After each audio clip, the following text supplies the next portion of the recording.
कहीं काशी विश्वनाथ का कॉरिडोर, कहीं महाकाल का महालोक, कहीं केदारनाथ का स्थान, हमारे द्वादश ज्योतिर्लिंग, कहीं परशुराम जी का स्थान, कहीं पर statue of unity Sardar Vallabh भाई पटेल का स्थान, और कहीं पर स्टेच्यू ऑफ इक्वलिटी समता का संदेश देने वाले 11वीं सदी के संत रामानुजाचार्य, उनका स्थान। बंधुओं, ये सांस्कृतिक पुनरुत्थान की हमारी यात्रा चल पड़ी है, और इसलिए मैं कहूंगा कि 5 बातों को जनता के बीच में ताकत से बताइए और जन जन के बीच में जाइए। और आजादी के 75 साल हो गए हैं, अब हम झुकने वाले नहीं, हम चलने वाले, गति से दौड़ने वाले। दुनिया की आज हम 5वीं इकोनॉमी है, कुछ दिनों की प्रतीक्षा करिए।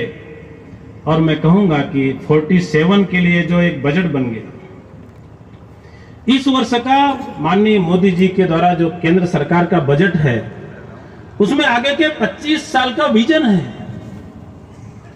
जब हम आजाद भारत के 100 साल होंगे, क्योंकि अब हमारा ये अमृत काल है, तो हम एनीमिया मुक्त भारत होंगे, हम कुपोषण से मुक्त भारत होंगे, दुनिया की हम नंबर 1 नंबर 2 की इकोनॉमी होंगे। दुनिया में हम एक सुरक्षित हिंदुस्तानी नहीं, दुनिया को सब प्रकार की टेक्नोलॉजी देने वाले लोग होंगे।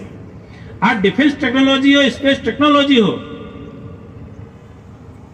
इस सभी क्षेत्रों के अंदर लोग हमको स्वीकार कर रहे हैं, दुनिया उसको स्वीकार कर रही है। ये जो भारतीय जनता पार्टी का कार्यालय का भूमि पूजन हुआ है, ये भूमि पूजन ये एक मिशन से जुड़ा हुआ है, इसको हम ध्यान में रखें। और इसलिए आजादी के अमृत काल के अंदर एक नए संकल्पों को लेकर के हमको चलना होगा, और जिन संकल्पों को अभी पंकज जी हमको दोहरा रहे थे, वही 5 संकल्प लेकर के हमको चलना होगा। कभी कभी कांग्रेसियों से पूछो कि दिल्ली के राजपथ का नाम अब मोदी जी ने कर्तव्य पथ कर दिया, तुमने क्यों नहीं किया था भाई? मैं आपसे पूछता हूं कि राष्ट्रपति भवन में मुगल गार्डन का क्या काम था? उसका अमृत उद्यान नाम होना चाहिए कि नहीं होना चाहिए था? 75 साल लग गए विक्टोरिया जी की मूर्ति हटाने में। मोदी जी के आते ही विक्टोरिया जी की मूर्ति हटकर महान देशभक्त सुभाष बाबू की मूर्ति वहां पर लग गई। ये हमारे लिए गुलामी के हर अंश से मुक्ति का उत्तर है। यहां बैठे हुए सब कार्यकर्ता बहनों और भाइयों को मैं अभिनंदन करूंगा। पार्टी के लिए समय दीजिए। पार्टी हमारे लिए कुछ योजना देती है, उस योजना को साकार करिए। कोई भी योजना गरीब कल्याण से जुड़ी है, आम जन की जिंदगी में बदलाव से जुड़ी है। और इसलिए जिसको स्वामी विवेकानंद कहते थे, जिसको स्वामी दयानंद कहते थे, जिसको हमारे पूर्वज कह करके गए, ऐसे सब महापुरुषों को याद करते हुए मैं कहूंगा, दरिद्र नारायण की सेवा वही वास्तव में है। क्योंकि महर्षि रमण को एक व्यक्ति ने पूछा, उन्होंने कहा कि सुना है कि आप रोज भगवान के दर्शन करते हैं। महर्षि रमण ने कहा, हाँ मैं रोज भगवान से मिलता हूं। आप उनसे रोज बात करते हैं? महर्षि रमण ने कहा, मैं रोज बात करता हूं।